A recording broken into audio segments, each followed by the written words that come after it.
Okay. So here we are entering These formations look beautiful actually. The shape has been carved out by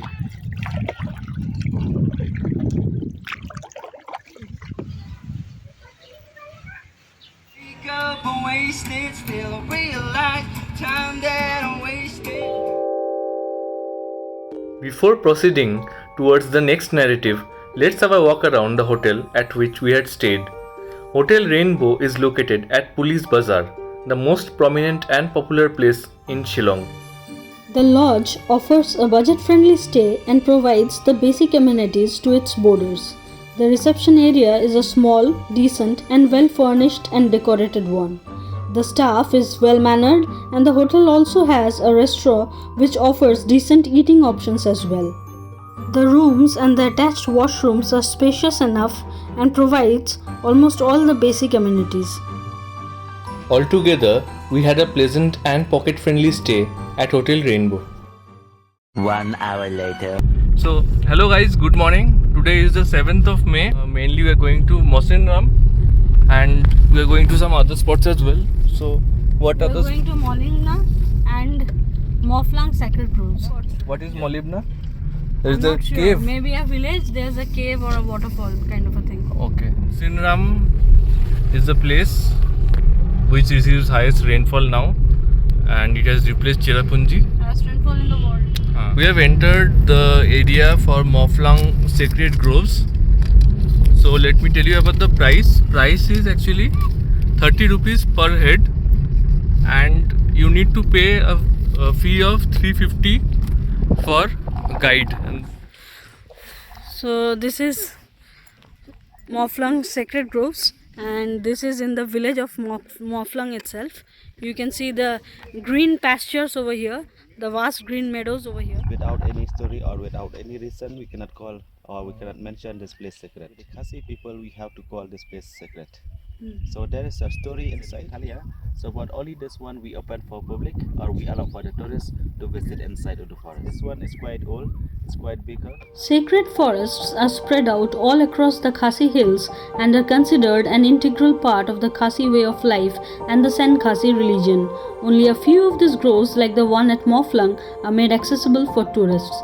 These dark, deep woods are considered as a place for worship and ritual by the Khasi tribe and are marked by several erected monoliths. So here we are entering the sacred groves. The Khasi hills comprise several kingdoms ruled by separate clans and each such kingdom has dedicated sacred groves. You can see the canopy formed by the trees over here. Huge trees.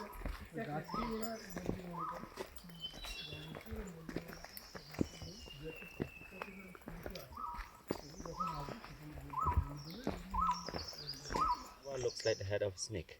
So that's why we call it as a lily cobra plant. Okay, so this is a lily cobra plant and this is the flower, Yes. the snake-like structure. Okay, this one is the flower. This one is a poisonous plant that we consider here for the local people of this village. We cannot eat the berries or the root of this plant. Scientific name, it's a Aricima tripelium. Okay, So this one, so this we is the have Rudraksh different fruit. types of Rudraksh, like 2 mukhi to 7 mukhi we got from one tree. But not in the same year, it will come in the different alternate years. So 3 mukhi mostly is very common to find in this Meghalaya area. So this line, no, this one, this 2 and 3, that is a 3 mukhi Rudraksh. From this tree, we got different types of Rudraksh, like 2 mukhi to 7 mukhi. But only 3 mukhi, it's most common to find in this Meghalaya area. The Mawphlang Sacred Groves harbors a variety of flora and fauna. Some of the unique plants that we saw were the poisonous lily cobra, the Rudraksh trees, and the endangered Himalayan Yew. To identify, and this is a local Khasi pine. Okay. And this pine tree is an endemic species in this area. We find only here, it's around 8 or maybe 9 pieces. So, but from this pine tree, we know how to make medicine for the children. This one, it's a rhododendron. I think you know rhododendron. It's a national flower of Nepal, the state flower of Rudraksh, and the state trees are the state flower of Sikkim. So this tree, we have this big tree. And if we compare with the another state of the northeast, it's very small, just like a bush. But this tree is bloom flower in the month of February, March, April, or May. So that flower is edible. We eat, we make pickle, chutney, and some people also they have a machine they use to make a juice, jam, or wine. Apart from the flora, we also got to see several monoliths that were erected by the Khasi tribe as a part of their ritual and religious practices. The horizontally laid monoliths were considered the female ones, while the vertically erected were considered male. The entire forest is believed to be protected by a local deity known as Labasa, and the kingdom of Mawphlang is ruled by the Lyngdoh clan.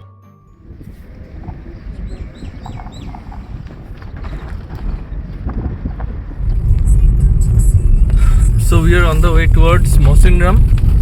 We have around 15 kilometers to go, and the views towards the end of the stretch are great. It's very green. So we are proceeding towards Mawsynram, and views are getting better. This is a zigzag road, so now we can see light shades of the mountains from afar.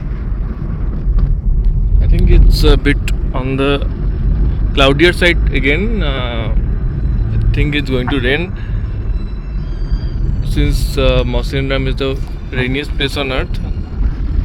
This is expected. Mawsynram, located at a distance of about 69 kilometers from Shillong and 15 kilometers to the west of Cherrapunji, is reportedly the wettest place on earth.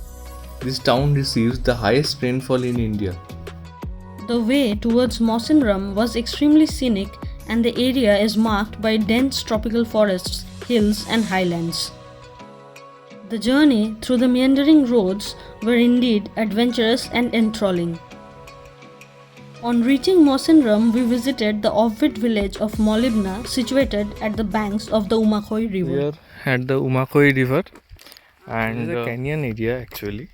So these formations have been formed by the river water, I think. And now let's see where the river is.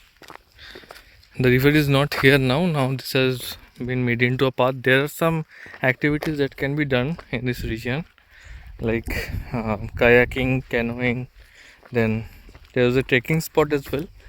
But let's see what things can be done. It is a bit offbeat, and the scenery is beautiful. So like you can see, this is the Umakhoi river, and so this formation, this canyon formation has been formed by the river water itself. These formations look beautiful actually. The shape has been carved out by the river water.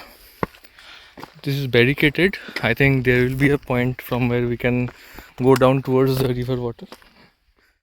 The place was very beautiful and almost deserted, except a few adventurous souls interested in certain water sports activities like kayaking and river canyoning.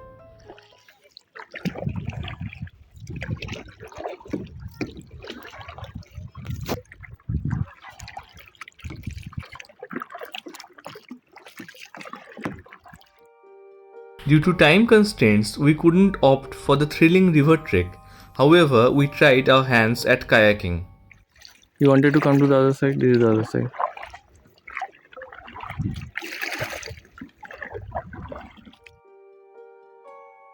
Kayaking at the Umakhoi river, nestled among the hills, along with the local boys, was a great experience.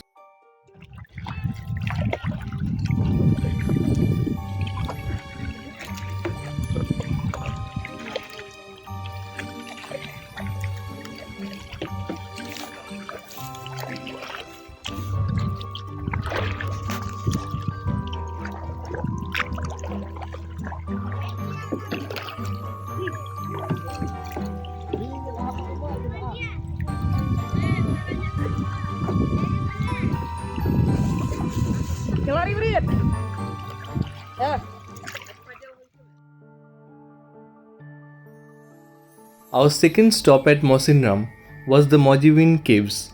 This 209-meter naturally built cave is famous for its sandstone and stalagmite formations.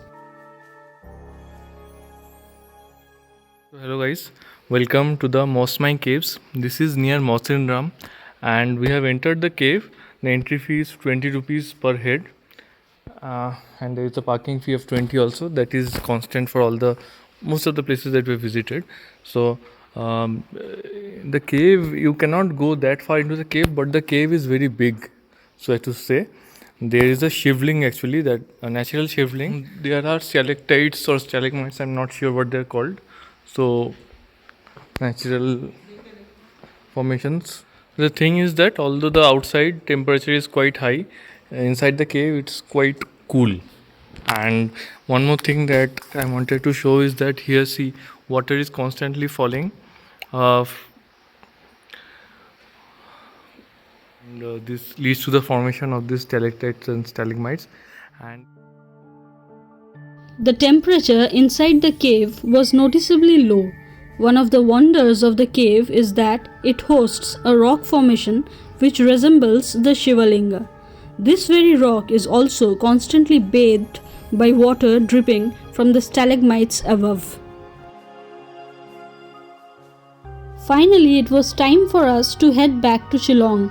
However, we did not receive any rainfall during our short visit to Mawsynram. Later. our final stop for the day was at the Air Force Museum located at Upper Shillong. This museum is quite a large one and is located inside the Air Force base itself. The museum contains dedicated sections on type of aircrafts and helicopters used by the IAF. An entire wall is dedicated to the brave martyrs and gallantry award winners from the Indian Air Force. So this is a very famous and decorated. This is about the history of a very famous and decorated flying officer, Nimaljit Singh Sekhar. I grew up hearing his stories, so capturing a bit of it. And that's the replica of Paramveer Chakra, Mahavir Chakra, and Veer Chakra.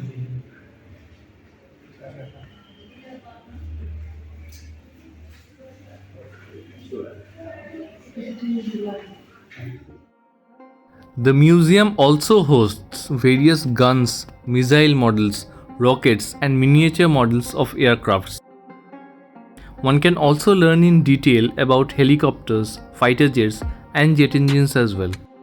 If you want to learn in detail about the Indian Air Force, then a visit to this museum is a must. Later. I do the same thing I told you that I never would. I told you even though I knew I never could, know that I'll find nobody else as good as you. I need you to stay, need you to stay. Our day ended with this beautiful street performance by some local guys at the very center of Police Bazaar, Shillong. Hope you liked our video. Please like, share and subscribe for more such vlogs.